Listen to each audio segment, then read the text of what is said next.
संसद के शीतकालीन सत्र का आज दूसरा दिन, कई विधायी कार्य सूचीबद्ध। विधानसभा सत्र को लेकर स्पीकर कल रांची में अधिकारियों के साथ करेंगे बैठक।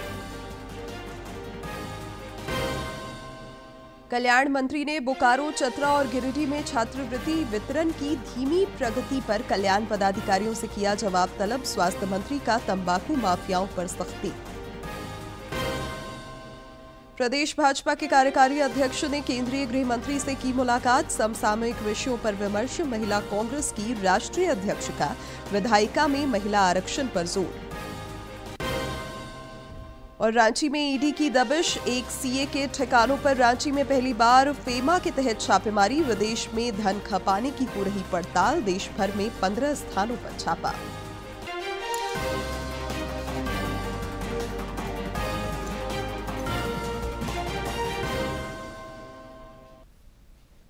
नमस्कार, खबरें झारखंड में आपका स्वागत है। मैं हूं शिवानी कुमारी और अब समाचार विस्तार से। संसद के शीतकालीन सत्र का आज दूसरा दिन है। दोनों ही सदनों में कई विधायी कार्य सूचीबद्ध हैं। लोकसभा में शोर शराबे के बीच प्रश्नकाल के दौरान प्रभारी मंत्रियों ने विकास और लोकहित से जुड़े सवालों के जवाब दिए। बाद में प्रश्नकाल विपक्ष के शोर शराबे के कारण नहीं चल सका। लोकसभा अध्यक्ष ओम बिरला ने जॉर्जिया से आए संसदीय शिष्टमंडल का स्वागत तथा अभिनंदन किया। उन्होंने भरोसा जताया कि शिष्टमंडल के दौरे से जॉर्जिया और भारत के बीच सहयोग तथा संबंध और मजबूत होंगे। जॉर्जिया का उच्च स्तरीय संसदीय शिष्टमंडल उपस्थित है। मैं अपनी ओर से तथा सदन के सभी मान्य सदस्य की ओर से उनका हार्दिक अभिनंदन करता हूं, स्वागत करता हूं। माननीय श्री शाल पापुआ शिल्ली और उनके संसदीय शिष्टमंडल की भारत यात्रा दोनों देशों के संबंधों की गहराई का प्रतीक है। उनकी इस यात्रा से दोनों देशों के द्विपक्षीय सहयोग और संबंध और मजबूत होंगे। हम भारत में उनके सुखद, सफल एवं मंगलमय प्रवास की कामना करते हैं। उनके माध्यम से हम जॉर्जिया की संसद तथा वहाँ की मित्रवत जनता को बधाई और शुभकामनाएं देते हैं।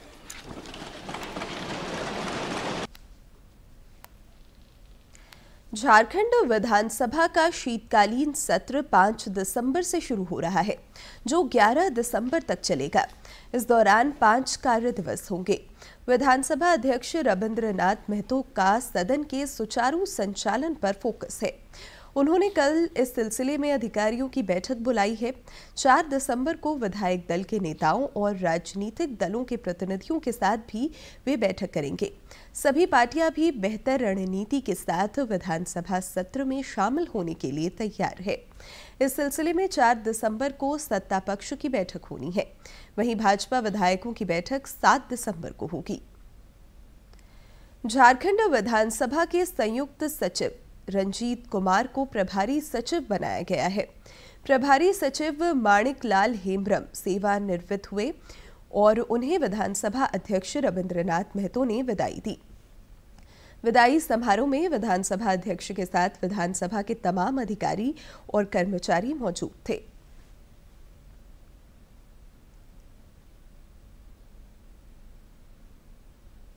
केंद्रीय वित्त मंत्री निर्मला सीतारमण ने आज नई दिल्ली में 18वें ग्लोबल फोरम प्लेनरी के उद्घाटन सत्र को संबोधित किया। इस दौरान उन्होंने तकनीकी और एआई के सदुपयोग पर जोर दिया।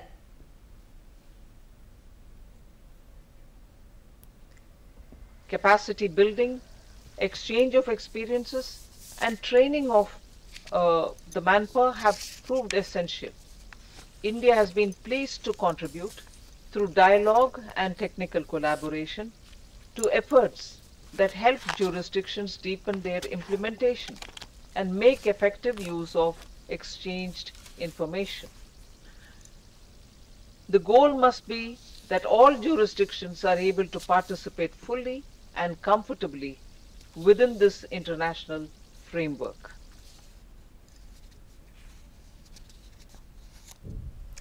कल्याण मंत्री चमरालिंडा ने अधिकारियों के साथ छात्रवृत्ति योजना की समीक्षा की। इस दौरान उन्होंने अधिकारियों को सख्त निर्देश देते हुए कहा कि किसी भी हाल में विद्यार्थियों को छात्रवृत्ति मिलने में देरी नहीं होनी चाहिए।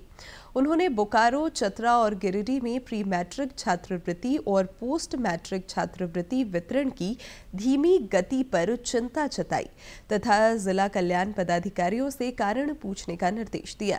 उन्होंने सभी जिलों के उपायुक्तों को ससमय जिला स्तरीय समिति की बैठक आयोजित कर लंबित छात्रवृत्ति के आवेदनों पर स्वीकृति प्रदान करने की हिदायत दी। स्वास्थ्य मंत्री इरफान अंसारी ने मादक पदार्थों और नशे की रोकथाम के लिए विभिन्न कानूनों के प्रभावी क्रियान्वयन पर जोर दिया है। उन्होंने रांची के national university of study and research in law में राष्ट्रीय सेमिनार को संबोधित करते हुए कहा कि युवाओं को नशे के खतरे से बचाने के लिए राज्य में समन्वित प्रयास हो रहे हैं। श्री अंसारी ने कहा कि तंबाकू माफियाओं पर राज्य भर में विशेष छापेमारी अभियान चलाया जाएगा।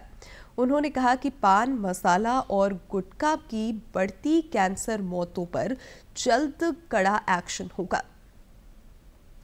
प्रदेश भाजपा के कार्यकारी अध्यक्ष आदित्य प्रसाद साहू ने नई दिल्ली में केंद्रीय गृह और सहकारिता मंत्री अमित शाह से मुलाकात की। इस दौरान समसामयिक विषयों पर दोनों के बीच बातचीत हुई। श्री साहू ने एक वीडियो साझा कर कहा कि श्री शाह से मिलकर उनका मार्गदर्शन प्राप्त किया। महिला कांग्रेस की राष्ट्रीय अध्यक्ष अलका लांबा ने एसआईआर के मुद्दे पर निर्वाचन आयोग को घेरते हुए इस पर सवाल उठाए हैं। रांची में पत्रकारों से बातचीत करते हुए उन्होंने कहा कि एसआईआर का पार्टी विरोध करती रहेगी। अलका लांबा ने विधायिका में महिला आरक्षण के मुद्दे पर भी सरकार को घेरा। कांग्रेस का कार्यकर्ता कहे, सामाजिक कार्यकर्ता कहे, लोग जो संविधान और लोकतंत्र बचाने की लड़ाई लड़ रहे हैं, वो सब 15 दिसंबर दिन रविवार भारत की राजधानी दिल्ली के रामलीला मैदान में दोपहर 1 बजे एकत्रित हो रहे हैं। ये वही समय होगा जब देश का संसद सत्र चल रहा होगा। आज 1 दिसंबर को संसद सत्र शुरू हुआ है जो 19 दिसंबर तक रहेगा। हम इस सरकार की जवाबदेही संविधान के अधिकार लोकतंत्र के प्रति तय करेंगे। एसआईआर के खिलाफ कांग्रेस का रुख साफ है। चुनाव हम जीते, चुनाव हम हारे, लेकिन हम एसआईआर को संवैधानिक एक वोट के अधिकार पर हमला मानते हैं। हम इसे किसी कीमत पर भी बर्दाश्त नहीं करेंगे। झारखंड शिक्षा परियोजना परिषद की पहल पर रांची में पीएम श्री विद्यालयों में पीएम श्री योजना के प्रभावी तथा समयबद्ध क्रियान्वयन को लेकर राज्य स्तरीय कार्यशाला हुई। इस दौरान जिला कार्यक्रम पदाधिकारियों को जरूरी जानकारियां दी गई। कार्यशाला की अध्यक्षता करते हुए प्रशासकीय पदाधिकारी सच्चिदानंद दिग्गा ने पीएम श्री विद्यालयों के विकास के लिए 15 दिसंबर तक राशि खर्च करने की हिदायत दी। सीएम स्कूल ऑफ एक्सीलेंस में प्री बोर्ड की परीक्षाएं शुरू हो गई हैं। कदाचार मुक्त परीक्षा के लिए व्यापक इंतजाम किए गए हैं। जिला स्तरीय पदाधिकारियों ने स्कूलों का औचक निरीक्षण भी किया। पहले दिन कक्षा 10वीं तथा कक्षा 12वीं की परीक्षा में विद्यार्थी उत्साह और आत्मविश्वास के साथ शामिल हुए। इधर राज्य में संचालित सभी सीएम स्कूल ऑफ एक्सीलेंस में विशेष अभिभावक शिक्षक बैठक आयोजित कर डिजिटल रिपोर्ट कार्ड भी जारी किया जाएगा। रांची में ईडी ने एक बार फिर दबिश दी है। सीए नरेश केजरीवाल के ठिकानों पर फेमा के तहत छापेमारी हो रही है। रांची के अलावा मुंबई और सूरत में भी कई जगहों पर ईडी की छापेमारी की खबर है। रांची में पहली बार विदेशी मुद्रा प्रबंधन अधिनियम फेमा के तहत ईडी ने कार्रवाई की है। राजधानी के चर्च कॉम्प्लेक्स और सीए नरेश केजरीवाल के अन्य ठिकानों पर ईडी के अधिकारी क्लाइंट डिटेल और कागजात तथा इलेक्ट्रॉनिक उपकरण खंगाल रहे हैं। ईडी ने विदेशों में अवैध धन खपाने का सबूत मिलने के बाद देश भर के 15 ठिकानों पर दबिश दी है। काशी तमिल संगमम का चौथा संस्करण आज से शुरू हो रहा है। इस बार यह संगमम आइए तमिल सीखें की थीम पर आयोजित होगा। के नमो घाट पर आज से काशी तमिल संगमम 4.0 का शुभारंभ हो रहा है, जो उत्तर और दक्षिण भारत की सांस्कृतिक निकटता को मजबूत करने का प्रतीक बन गया है। और इस बार आयोजन की थीम तमिल कर कलाम यानी कि तमिल सीखे रखी गई है, जो भाषा और परंपरा के आदान प्रदान को नया आयाम देती है। तमिलनाडु से लगभग 1400 प्रतिनिधि कार्यक्रम में शामिल होंगे। उद्घाटन समारोह में केंद्रीय शिक्षा मंत्री धर्मेंद्र प्रधान, मुख्यमंत्री योगी आदित्यनाथ, तमिलनाडु के राज्यपाल RN रवि और पुडुचेरी के उपराज्यपाल के कैलासनाथन समेत कई विशिष्ट अतिथि उपस्थित रहेंगे। और इस आयोजन में कन्याकुमारी, तिरुचिरापल्ली और चेन्नई के छात्र भी मौजूद रहेंगे। और इसके साथ ही काशी और तमिलनाडु के पारंपरिक कलाकार एक ही मंच पर अपनी समृद्ध सांस्कृतिक धरोहर का संगम प्रस्तुत करेंगे।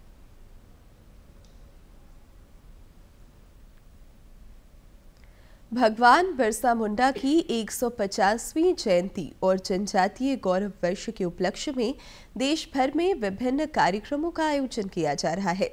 रांची के विकास भारती परिसर में धरती आबा संग्रहालय का जायजा लिया हमारे सहयोगी ने।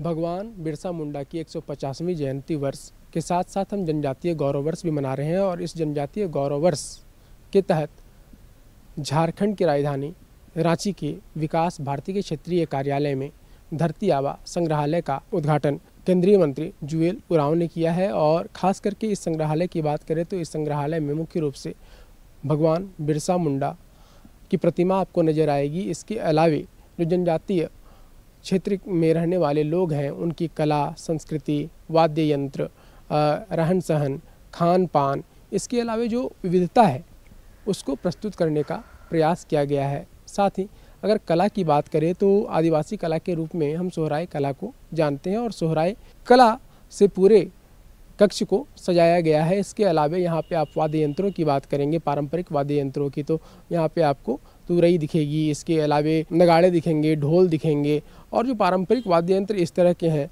उनमें से कई पारंपरिक वाद्य यंत्रों के संग्रह आपको यहाँ पे नजर आएंगे। इसके अलावे जनजातीय वर्ण के लोग जो ऑर्नामेंट्स पहनते हैं, जो आभूषण ग्रहण करते हैं, उसकी भी झलक आपको यहाँ पे दिखाई देगी। इसके अलावे उनकी रहन सहन की बात करें तो बांस के जो कारीगर हैं और बांस की जो कारीगरी है, जैसे कि सूप हो गया, इसके अलावा प्रकृति संरक्षण के लिए वो लोग किन किन वस्तुओं का इस्तेमाल करते हैं, उपयोग करते हैं, ये तमाम चीज़ें आपको धरती आबा संग्रहालय में देखने को मिल जाएगी। इसके अलावा बात करें खान पान की, तो किस तरह के रहन सहन और खान पान उनके होते हैं, किस तरह के चावल का उपयोग करते हैं, कौन कौन से पत्तों का उपयोग करते हैं, ये तमाम चीज़ें इस धरती आबा संग्रहालय में आपको देखने के लिए मिलेंगे। सहयोगी विकास कुमार के साथ मैं प्रणय प्रबोध, DD न्यूज रांची। और अब कुछ खबर राज्य के विभिन्न जिलों से फटाफट अंदाज में।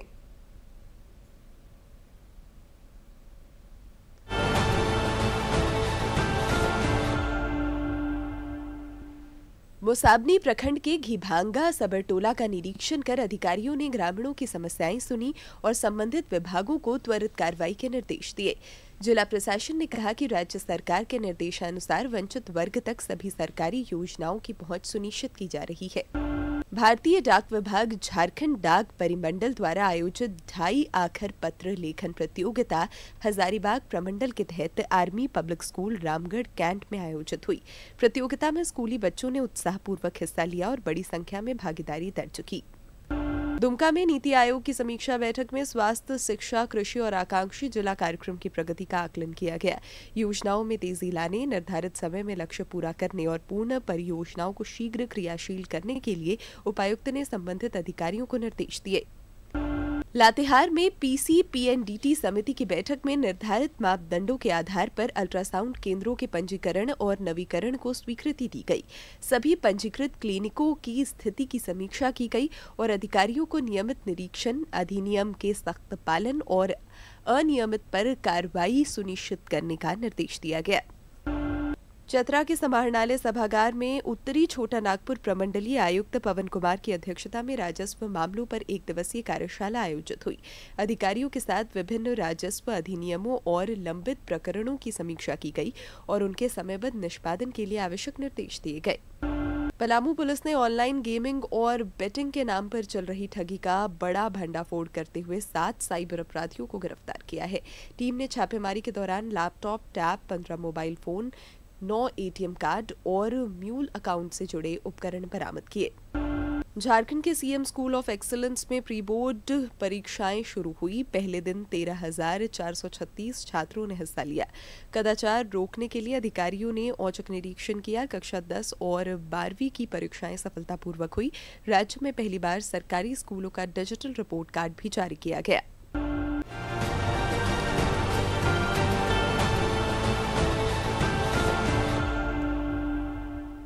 और अब बात मौसम की। राज्य में एक बार फिर पारा नीचे की ओर लुढ़कता दिख रहा है। पिछले 24 घंटे के दौरान खूंटी में न्यूनतम तापमान 9.4 डिग्री सेल्सियस रिकॉर्ड किया गया। अगले 3 दिनों के दौरान सर्दी का सितम और बढ़ सकता है और जानकारी दे रहे हैं हमारे सहयोगी। राज्य में मौसम एक बार फिर करवट लेने वाली है। मौसम विज्ञान केंद्र रांची के अनुसार अगले 5 से 6 दिनों में तापमान में 5 डिग्री तापमान की गिरावट देखने को मिल सकती है।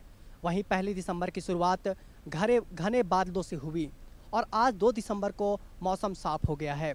बादल छट गए हैं, धूप निकल गए हैं।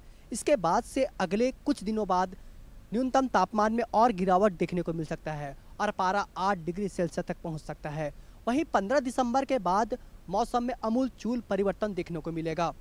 पारा 5 डिग्री सेल्सियस तक पहुंच सकता है क्योंकि इस दौरान शीतलहर चलने की भी संभावना जताई गई है। इस बार अधिक वर्षा होने के कारण से भी मौसम में बड़ा परिवर्तन देखने को मिलेगा। मैं रविकांत कुमार, सहयोगी विकास कुमार के साथ डीडी न्यूज झारखंड। भारत और दक्षिण अफ्रीका के बीच कल रायपुर में दूसरा वनडे मैच खेला जाएगा। 3 मैचों की क्रिकेट श्रृंखला में टीम इंडिया रांची वनडे जीतकर उत्साह से लबरेज है। इधर रायपुर में भी मैदान मारने के लिए भारतीय टीम रांची से कल रवाना हुई। दक्षिण अफ्रीका की खिलाड़ी भी श्रृंखला में वापसी की उम्मीद के साथ रायपुर की ओर रवाना हुए। इस दौरान खेल प्रेमियों में अपने चहेते खिलाड़ियों का दीदार करने की दीवानगी दिखी।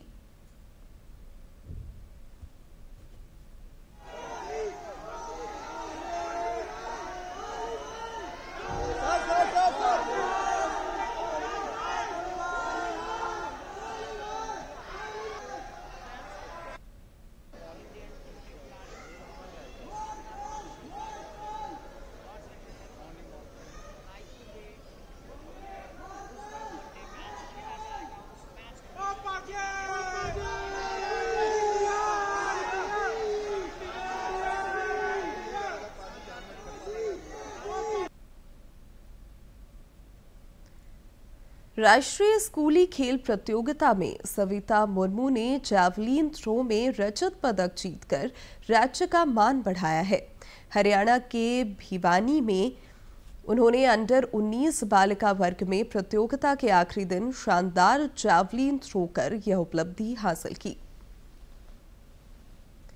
जूनियर महिला हॉकी विश्व कप में भारत ने चिली को 13-0 से हराकर दमदार शुरुआत की है।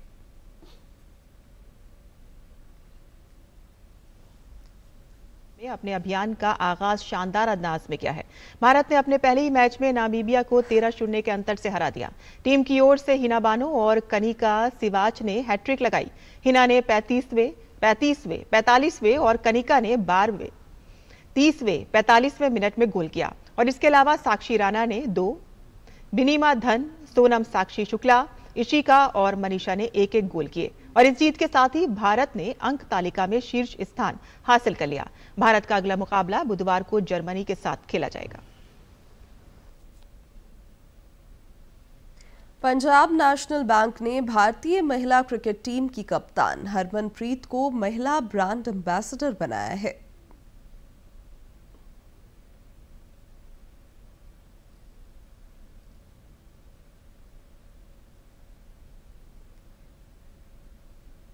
पंजाब नेशनल बैंक ने अपने ब्रांड ट्रांसफॉर्मेशन की दिशा में बड़ा कदम उठाते हुए भारतीय महिला क्रिकेट टीम की कप्तान और world cup champion Harmanpreet Kaur को अपना पहला महिला ब्रांड एम्बेसडर बनाया है।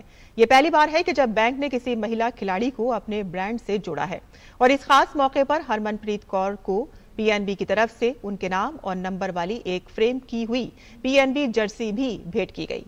पहली महिला ब्रांड एम्बेसडर बनते ही हरमनप्रीत कौर ने पीएनबी के 4 नए प्रोडक्ट्स रुपे मेटल कार्ड, लग्जूरा के अलावा पीएनबी 1 2.0, डीजी सूर्यघर और IIBX पोर्टल पर पीएनबी की ऑन बोर्डिंग को लॉन्च किया और इस मौके पर बैंक के शीर्ष अधिकारी, कर्मचारी, वित्त मंत्रालय की सचिव और युवा खिलाड़ी मौजूद रहे। पीएनबी ब्रांड एम्बेसडर बनने पर कप्तान हरमनप्रीत कौर ने कहा है कि पीएनबी का ब्रांड एम्बेसडर बनना सम्मान की बात है। आज मुझे यहाँ पर खड़ा देखकर many girls are going to be inspired because जैसे कि this is first women cricketer who is going to be brand ambassador of PNB and I think in future many more girls will come and be brand ambassador of many big companies and many big banks, I would say. And I think I just want to thank a lot because this is going to be game-changing moment for many girls because cricket में हम जो कर सकते थे हमने वो करके दिखाया, but now the support we want from Indian public, Indian fans, that is going to be very game-changing moment for all the girls who are sitting there. They are going to get lot of moments back home. आज मुझे यहाँ पर देखकर and they are going to dream big. Bharat में स्वदेशी आंदोलन की वजह से विदेशी ब्रांड भी अब खुद को ढालने लगे हैं। एक प्रसिद्ध मल्टीनेशनल ब्रांड ने पौष्टिकता से भरपूर मिलेट से बना मल्टी मिलेट बर्गर बन बाजार में उतारा है। देखते हैं इसमें क्या खास है।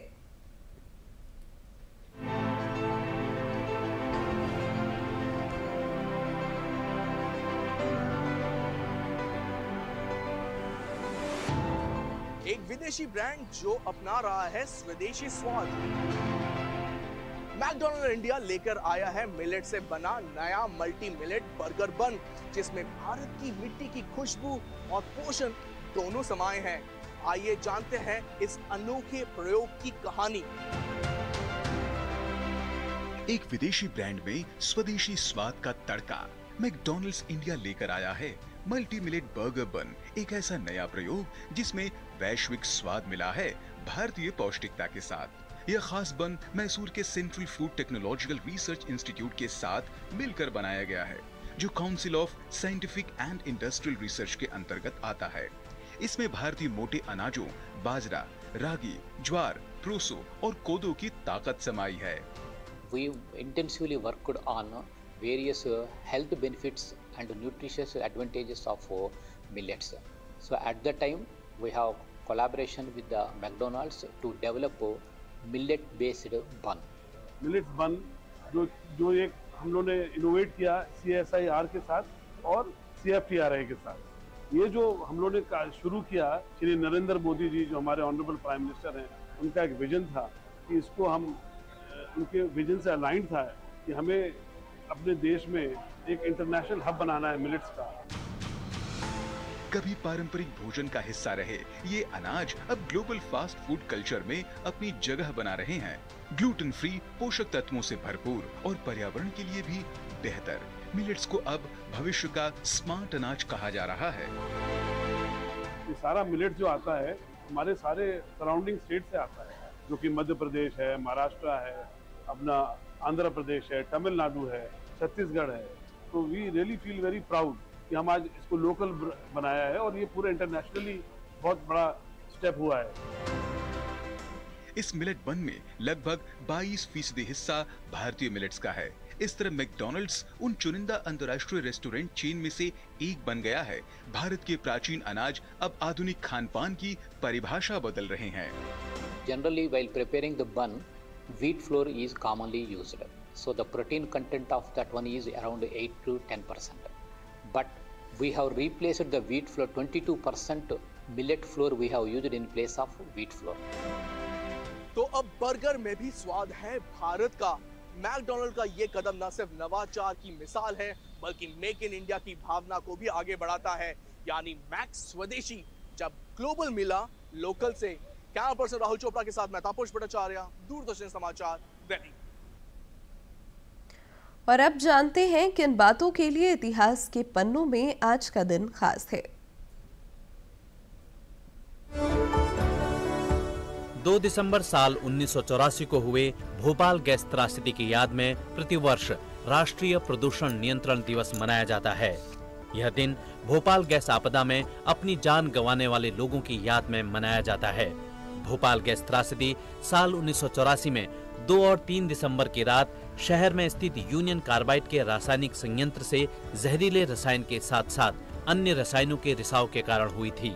इस घटना को पूरे विश्व में इतिहास की सबसे बड़ी औद्योगिक प्रदूषण आपदा के रूप में जाना जाता है। प्रदूषण और इसके खतरनाक प्रभावों के बारे में जागरूकता बढ़ाने के लिए इस दिन को मनाया जाता है। 2 दिसंबर साल 1971 को संयुक्त अरब अमीरात यानी यूएई का गठन हुआ। अरबी भाषा के शब्द अमीरात का मतलब होता है रियासत। यूएई का गठन 7 अमीरातों को मिलाकर एक संघ के रूप में हुआ। यूएई के गठन से पूर्व ये अमीरात अंग्रेजों के अधीन थे। 7 में से 6 अमीरात आज ही के दिन संयुक्त अरब अमीरात का हिस्सा बने। ये 6 अमीरात हैं Abu Dhabi, Dubai, Sharjah, Ajman, Al Quwain और फुजैरह। 7वां अमीरात रास उल खैमान साल 1972 में यूएई के महासंघ में शामिल हुआ। 7 अमीरात मिलकर एक काउंसिल बनाते हैं जो प्रधानमंत्री की नियुक्ति करती है। 2 दिसंबर साल 1804 को नेपोलियन बोनापार्ट का राज्याभिषेक हुआ। आज ही के दिन नेपोलियन को नोट्रे डेम डी पेरिस में फ्रांसीसी सम्राट का ताज पहनाया गया। इतिहास में नेपोलियन विश्व के सबसे महान सेनापतियों में से गिना जाता है। उसने फ्रांस में एक नई विधि संहिता लागू की जिसे नेपोलियन संहिता कहा जाता है। फ्रांस के अलावा उसने यूरोप के कई अन्य हिस्सों में शासन किया। नेपोलियन इतिहास के सबसे महान विजेताओं में से एक था।